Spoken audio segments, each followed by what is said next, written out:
Yung basta mga mandirigmang magsasaka. Ngayon ay ang araw ng pag-harvest namin, kaya samahan niyo ako at ipapakita ko sa iyo ang pag-harvest namin dito sa Bela, especially dito sa Santiago. At titignan natin kung makakapag-area pa tayo kasi medyo maulan-ulan ng mga nakarang araw. Minsan hindi maganda yung tubo, gano'n. Pero sana makaano tayo, maka-area naman tayo kahit paano para makabawi kahit na mababa yung presyo. Kasi ang presyo ngayon is nasa 12.40 daw.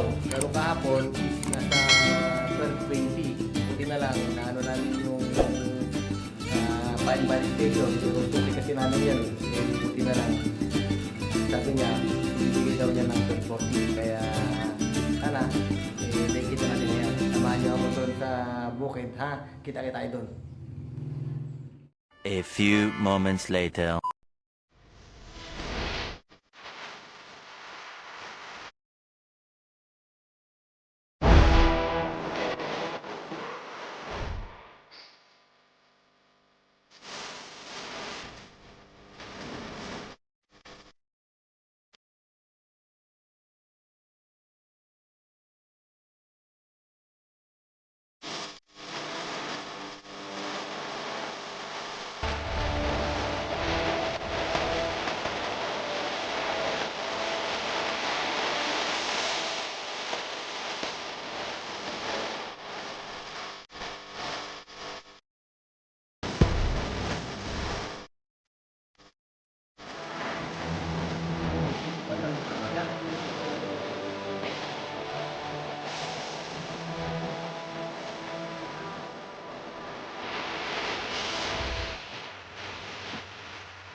Ginagawa mo?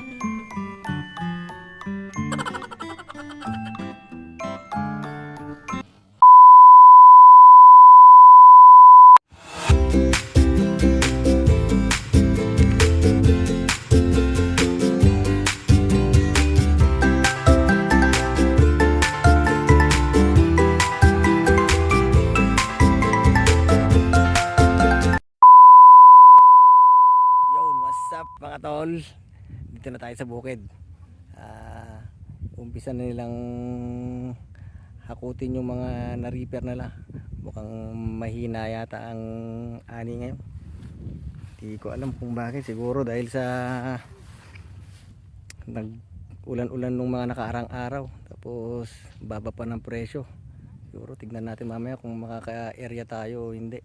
Kasi patapos na tong 1.6 na ay 0.9 na nire-repair nila. Tapos susunod mamaya to. Yan, susunod mamaya yan. Tignan natin kung makakailan pa ba. Dapat tong 1.4 na sinasaka ko, maka 140 ako. Pero mukhang hindi yata aabot. Sana aabot naman para makabibuwi. Tapos ang baba pa ng presyo. Sana matulungan talaga tayo ng gobyerno. Tignan nyo naman, mahirap talaga, kainit dito, sobra. Tignan nyo na, walang mga masisilungan.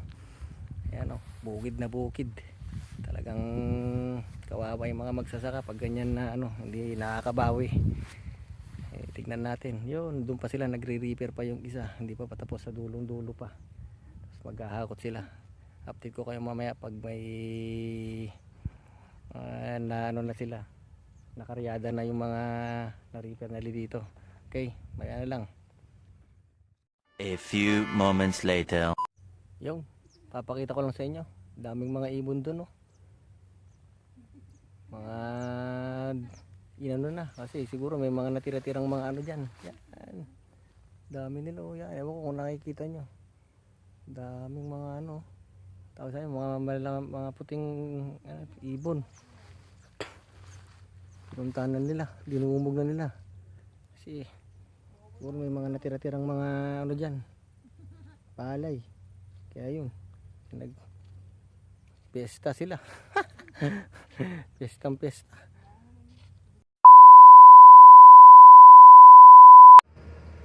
Yun. Tapos na nilang ma-repair. Ngayon pupunta naman sila sa kabila. Dito naman. Dito sila sa kabila. Dito. Yan naman yung susunod. Ito. Tapos na.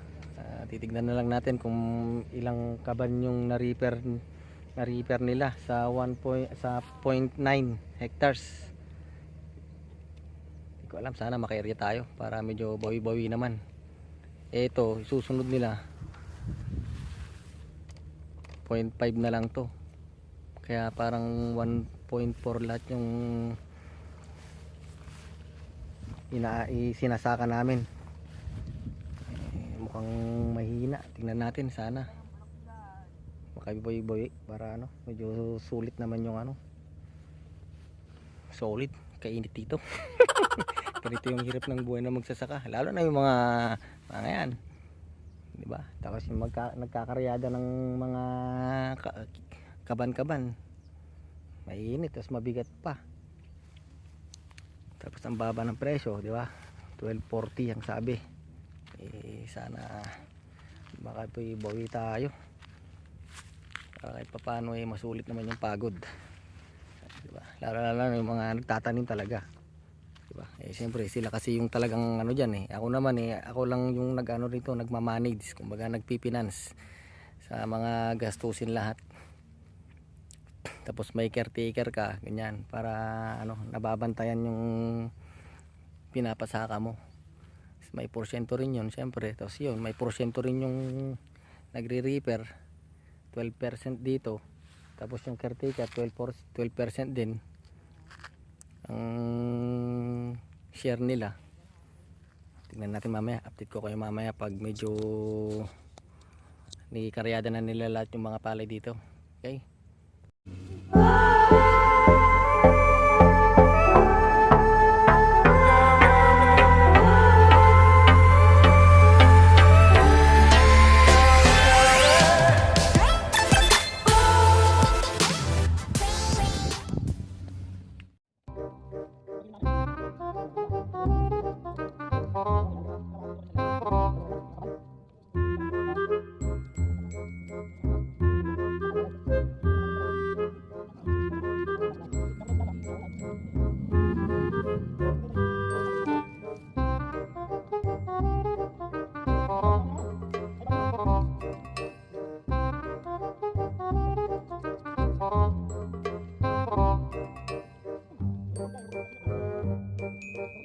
Lang tayo mga kababayan.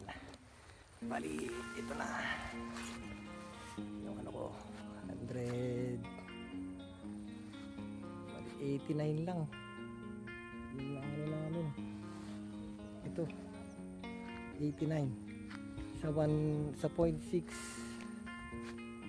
Inali ko ngayon dito sa may ito sa 0.6 hectare na yan, 89 lang. Kumbaga kulang pa ng isa para naka-area sana. Pero okay na lang din kasi medyo mabigat naman. Tapos yung isa, ito yung 0.5 hectares na yan, tapos na rin naka 50 kaban sila. So bali sa 1.4 naka 139 ako. Kung naka-area sana yan, bali 140 sana. Nung nakaraan kasi 164 yung naani ko sa 1.4 hectares na sinasaka ko. Ayun, medyo mahina, buti na lang medyo naka-area pa, kumbaga saktong sakto.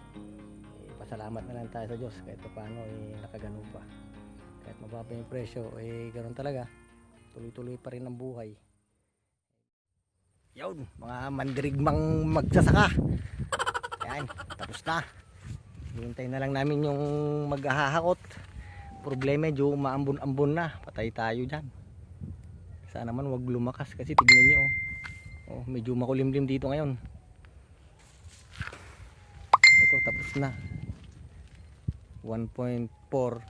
Naka 139 kabans lang ako ngayon.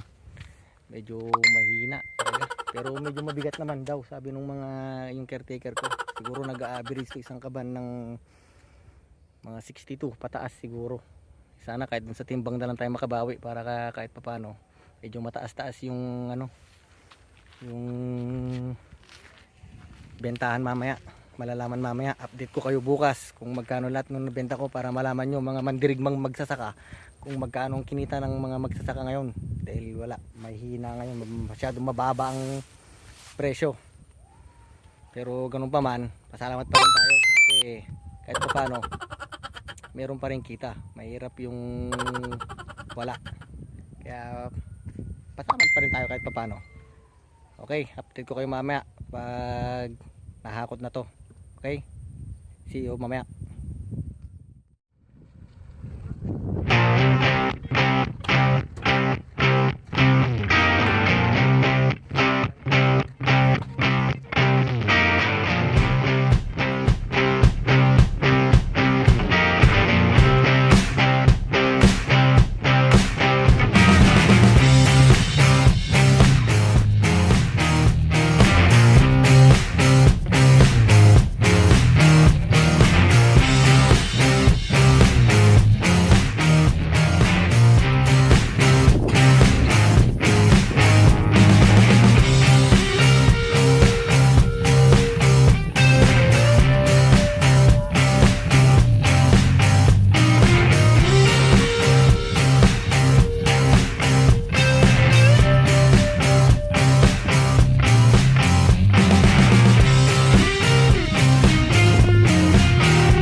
Yun, tapos na mga mandirigmang magbubukid.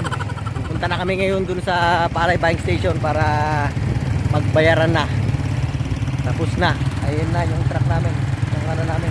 Medyo mahina ngayon. So, ganun talaga ang buhay. Kailangan laban lang ng laban.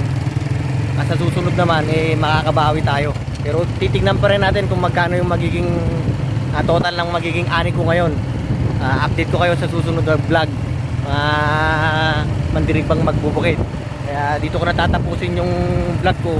Kita-kita ulit tayo sa susunod na vlog ko. Hanggang sa muli mga mandirigmang magbubukid. Mabuhay tayo!